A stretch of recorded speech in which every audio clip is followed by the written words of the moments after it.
Prabowo kecewa setelah mengetahui ini dan Prabowo sempat marah.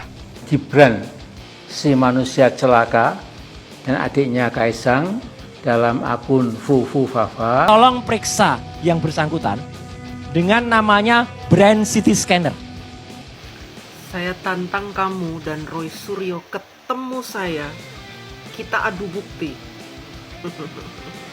Apakah nanti 20 Oktober kasus ini atau isu Fafa ini akan selesai?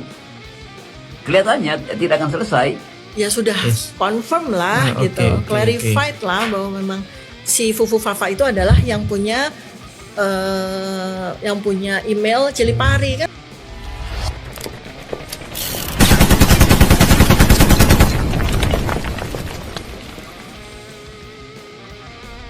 Assalamualaikum warahmatullahi wabarakatuh. Jumpa lagi dengan Den Bagus TV yang selalu memberikan berita terbaru, terkonyol, terviral hari ini, karena tanpa berita kalian ketinggalan cerita.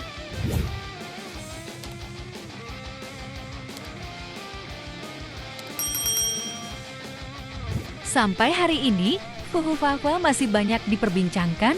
Kali ini Pak Amin Rais, Rocky Gerung, Akbar Faisal, dan para tokoh yang lain juga berkomentar tentang Fufufafa. Gibran, si manusia celaka, dan adiknya Kaisang dalam akun Fufufafa dibedah oleh netizen, maka keluarga Mulyono sudah tidak punya nilai lagi di mata bangsa Indonesia. Betapa anak-anak Mulyono ternyata sampah masyarakat tanpa faedah. Mulyono alias Jokowi adalah manusia toksik, manusia beracun, telah meracuni sebagian anak bangsa lewat sandiwara politiknya yang penuh dengan kebohongan, keculasan, tipu-tipu tanpa henti. Pak Amin secara gamblang menyebutkan seluruh keluarga Mulyono atau Jokowi semua tukang tipu dan sampah masyarakat. Wow, hebat ya Pak Amin guys. Di sisi lain, Bang Rocky Gerung juga menyoroti tentang Fufufafa. Menurutnya fenomen Fufufafa ini tidak akan pernah selesai hingga 20 Oktober nanti. Apakah nanti 20 Oktober kasus ini atau isu Fafa ini akan selesai? Kelihatannya tidak akan selesai karena diniatkan betul oleh si penggoreng supaya kasus ini ada di dalam sinyal publik dan terus-menerus sinyal itu dinyalakan untuk mencoba membatalkan Gibran. Dan sudah terang-terangan terlihat bahwa ada mulai tuntutan yang lebih eksplisit supaya Gibran dibatalkan, Prabowo yang dilantik. Tapi kita mau antisipasi itu juga dari perspektif Pak Prabowo. Apakah itu membahagiakan atau justru mencemaskan dia? Tetapi kita bisa ulang lagi untuk mencoba membayangkan bahwa kalau soal Gibran ini tidak diselesaikan sebelum jadi lantik, maka problem ini justru akan jadi official problem dari kabinet Pak Prabowo, dari pemerintahan Pak Prabowo ke depan. Dan orang akan lihat bagaimana mungkin ada seseorang yang punya perangai buruk dinilai secara etis, untuk sementara dinilai begitu oleh netizen, tapi fotonya terpampang di semua instansi pemerintah atau bahkan di instansi kemasyarakatan sebagai wakil presiden berdampingan dengan foto Prabowo. Kan ketimpangan estetik itu sekaligus ketimpangan etik, dan saya hanya mencoba melihat kondisi itu nanti di kemudian hari. Jadi kalau kondisi itu berlanjut, maka akan jadi petaka sebetulnya pada bangsa ini, yaitu ketegangan psikologi antara presiden dan wakil presiden. Ngeri juga ya guys, jika apa yang dikatakan Bang Rocky itu benar. Tak luput juga komentar dari Bang Roy Suryo, pakar telematika ini memang yang paling gencar kritik Fufufafa. Namun kritikan Bang Roy Suryo direspon oleh ibu ini. Ibu ini tantang Roy Suryo adu data dan bukti. Ya hebat ya guys, Fufufafa ini bisa menggemparkan para elit politik kita. Kalau terbukti, saya ini sarannya bijak. Tolong periksa yang bersangkutan dengan namanya Brand City Scanner. Dengan Brand City Scanning, kita bisa tahu otak seseorang itu mungkin bagian depan itu sudah ada yang berkurang karena porno. Di dunia nyata Bang Karni, kalau kita lihat track recordnya, anak ini pernah buka bisnis martabak namanya Markobar. Martabak Kota Barat di Solo. Betul. Ya. Kita lanjut ya. Terus gini, bentar. Dulu di warungnya itu, di ruangannya itu, dia menempelkan gambar. Dia meng-hire orang untuk melukis gambar Illuminati. Gambar Cyclops. Yang kemudian dikatakan oleh orang, ini Dajjal. Menurut saya ngapain juga sih dia di warungnya dia tuh gambar. Jadi memang pikirannya sudah agak aneh gitu. Dan kalau tadi soal ijazah, ya betul.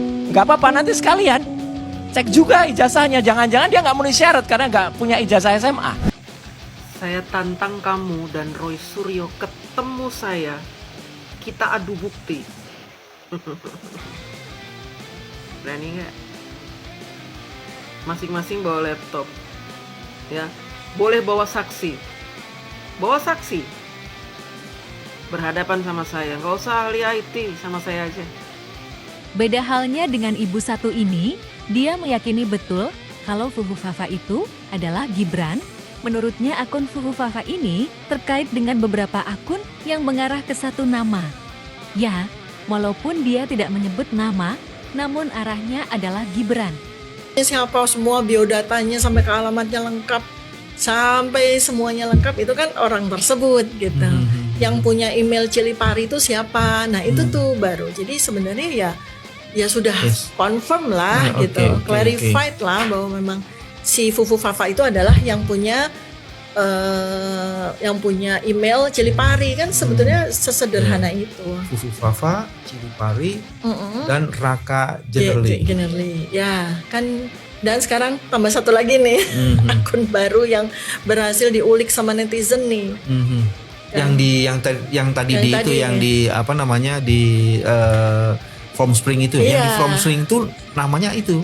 Iya, itu dia. Raka Generally itu. Iya, jadi sama itu Fufu Fafa juga kan emailnya juga sama, si From Spring juga emailnya juga sama. Artinya merujuk kepada satu sosok lah, satu nama dia itu gitu kan. Jadi sebenarnya itu. Kali ini komentar juga datang dari mantan anggota DPR Akbar Faisal. Komentar Bang Akbar menurut Mimin lebih bijak karena komentarnya di tengah-tengah tidak membenarkan, tapi tidak juga menyalahkan. Itu menurut Mimin pribadi ya guys. Menurut kalian bagaimana? Pernahkah Mas Gibran membayangkan bahwa apa yang dia tulis itu, sekali lagi, Mas, kalau saya diproses berarti itu karena dari Anda. Pernahkah Mas Gibran menyadari bahwa apa yang dia tuliskan itu kemudian ternyata menjadi sesuatu yang serius dan kemudian harus kita bicarakan di ruang ini? Maka pada bagian itu saya ingin mengajak, mari kita memulai tentang keadaban dan peradaban itu mulai dari diri kita sendiri. Hati-hati. Nah, sekarang saya masuk pada tahapan keduanya. Masalahnya sekarang orang yang melakukannya itu adalah Mas Gibran, yang dipilih oleh banyak orang menjadi wakil presiden. Mau ngomong apa saja, ada yang memilihnya. Dia sudah menjadi wakil presiden terpilih. Tapi kemudian pertanyaan dari judul ini adalah, bisa nggak dia, apa tadi judulnya? Bisakah dia dilantik? Ya, bisa. Saya baca ini. Syarat impeachment, itu syarat impeachment ya. Itu kalau dia sudah wakil presiden atau dia presiden. Nah ini belum kok.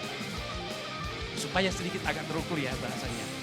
Jadi judulnya, bisakah pelantikan Gibran dibatalkan? Bisakah pelantikan Gibran dibatalkan?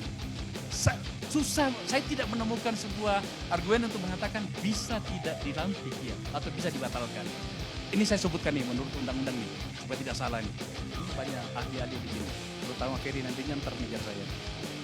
Syarat impeachment itu adalah jika presiden dan wakil presiden terbukti, satu, melakukan pengkhianatan terhadap negara. Pada kasus Fufu Fafa tak ada pengkhianatan. Mungkin dia mengkhianati logikanya sendiri. Yang kedua, melakukan korupsi. Enggak. Mungkin korupsinya barangkali ada pada wilayah pesawat yang disewa itu atau gimana gitu. Yang ketiga, melakukan penyuapan. Tak ada yang disuap. Kecuali rasa kebencian yang dimilikinya pada masa itu. Yang keempat, melakukan tindak pidana berat lainnya atau perbuatan tercela. Pada bagian ini memang agak debatable. Dulu ketika saya masih di DPR, kami pernah membuat yang namanya Pansus Senturi. Pasal 6A kalau nggak salah ya. Perbuatan tidak menyenangkan itu diterjemahkan macam-macam. Pada negara dengan karakter demokrasi yang kuat, ini bisa berisiko. Contoh, presiden kencing berdiri itu bisa dianggap sebagai perbuatan tercela atau tidak menyenangkan. Cuman pada kasus kita, bahkan nyata-nyata pelanggaran konstitusi aja nggak diproses, apalagi gini. Oke, selanjutnya adalah tidak lagi memenuhi syarat sebagai presiden dan atau wakil presiden. Dia belum dilantik. Mungkin pada saat setelah dilantik nantinya, kalau Mas Suryo bersama dengan beberapa orang melakukan advokasi ini untuk kemudian membawanya ke ranah yang lebih serius, bisa dianggap mengatakan Anda tidak layak sebagai wakil presiden karena Anda tidak cukup mampu menjaga pikiran dan jempol Anda. Tapi kan hari ini belum. Maka kemudian saya bisa mengatakan bahwa dua focusing ini tadi tentang Fufu Papa dan apakah bisa menghentikan pelantikannya, menurut saya dua poin yang terlalu ditarik untuk bersama. Tetapi pada bagian ini saya mengatakan adalah betapa besar pelajaran yang harus kita dapatkan hari ini. Saya ingin menutup pembicaraan saya dengan mengatakan begini. Sungguh terganggu saya dengan pernyataan seorang sahabat saya 2 malam yang lalu kami makan ringan di pinggir jalan dengan mengatakan gini. Dengan melihat apa yang terjadi selama ini, maka cukup sudah syarat Indonesia membubarkan diri. Apa hubungannya? Dalam melihat negara itu kan sebenarnya ada 3 sistem, ada 3 poin yang harus kita lihat, pelajari. Bagaimana konstitusinya? Pada bagian ini nanti Ferry menjelaskan bagaimana konstitusi itu bahasanya Pak Mahfud MD itu diperkosa. Mulai dari Mahkamah Konstitusi sampai kemudian ada putusan Mahkamah Konstitusi, dibuka pintunya di Mahkamah Agung dan seterusnya dan seterusnya. Pada bagian ini agak sulit kemudian apabila Pak Andi Asrun ini kolega saya dari Makassar untuk mengatakan bahwa pada bagian ini kita baik-baik saja. Yang kedua adalah dalam hal hukum. Setiap hari kita melihat bagaimana penegakan hukum itu bermasalah. Kalau tidak ingin menggunakan kata, kita luka karena mekanisme penegakan hukum kita. Kemarin di Bali ada seorang bapak yang memelihara landak. Karena dia ingin menyelamatkan landak itu. Setidaknya itu yang kita baca di ruang publik ya. Tetapi kemudian dia dituntut 5 tahun.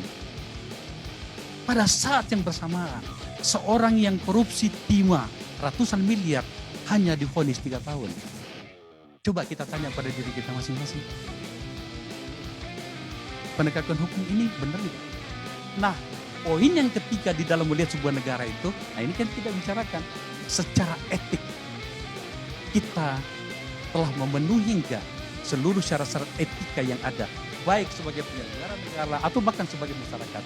Tiga-tiganya dari apa yang saya baca, setidaknya pada memori saya bekerja, tampaknya itu telah terlanggar.